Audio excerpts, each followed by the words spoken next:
Happy Christmas. 25 years ago, my grandfather broadcast the first of these Christmas messages. Today is another landmark, because television has made it possible for many of you to see me in your homes on Christmas Day. My own family often gather round to watch television, as they are at this moment, and that is how I imagine you now. I very much hope that this new medium will make my Christmas message more personal and direct. It's inevitable that I should seem a rather remote figure to many of you, a successor to the kings and queens of history, someone whose face may be familiar in newspapers and films, but who never really touches your personal lives. But now, at least for a few minutes, I welcome you to the peace of my own home. That it's possible for some of you to see me today is just another example of the speed at which things are changing all around us. Because of these changes, I'm not surprised that many people feel lost and unable to decide what to hold on to and what to discard, how to take advantage of the new life without losing the best of the old. But it's not the new inventions which are the difficulty. The trouble is caused by unthinking people who carelessly throw away ageless ideals as if they were old and outworn machinery. They would have religion thrown aside, morality in personal and public life made meaningless, honesty counted as foolishness, and self-interest set up in place of self-restraint. At this critical moment in our history, we will certainly lose the trust and respect of the world if we just abandon those fundamental principles which guided the men and women who built the greatness of this country and Commonwealth.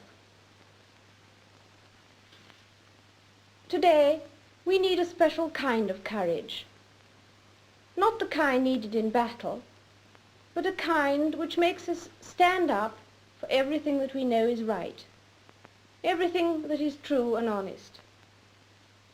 We need the kind of courage that can withstand the subtle corruption of the cynics, so that we can show the world that we are not afraid of the future. It has always been easy to hate and destroy. To build and to cherish is much more difficult. That's why we can take a pride in the new Commonwealth we are building. This year, Ghana and Malaya joined our brotherhood. Both these countries are entirely self-governing. Both achieved their new status amicably and peacefully.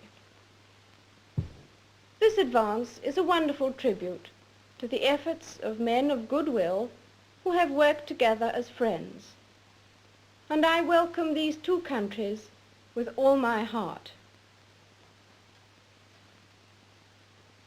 Last October, I opened the new Canadian Parliament. And as you know, this was the first time that any sovereign had done so in Ottawa. Once again, I was overwhelmed by the loyalty and enthusiasm of my Canadian people.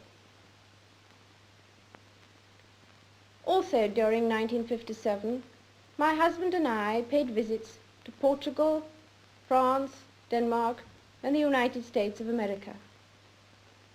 In each case, the arrangements and formalities were managed with great skill, but no one could have managed the welcome we received from the people. In each country, I was welcomed as head of the Commonwealth and as your representative.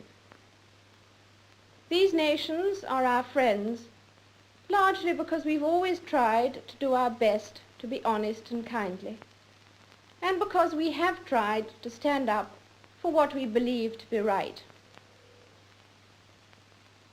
In the old days, the monarch led his soldiers on the battlefield, and his leadership at all times was close and personal.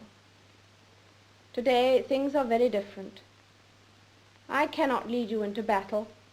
I do not give you laws or administer justice. But I can do something else.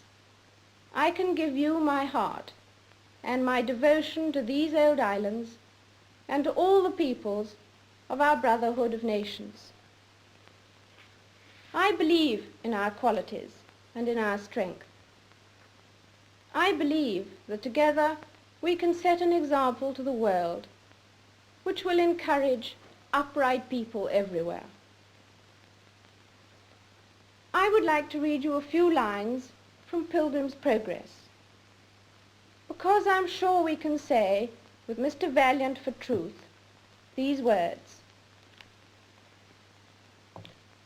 "Though with great difficulty I am got hither, yet now I do not repent me of all the trouble I have been at to arrive where I am. My sword I give to him that shall succeed me in my pilgrimage, and my courage and skill to him that can get it. My marks and scars I carry with me, to be a witness for me that I have fought his battles, who now will be my rewarder."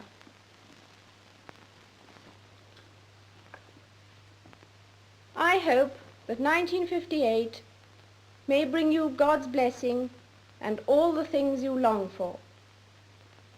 And so I wish you all, young and old, wherever you may be, all the fun and enjoyment and the peace of a very happy Christmas.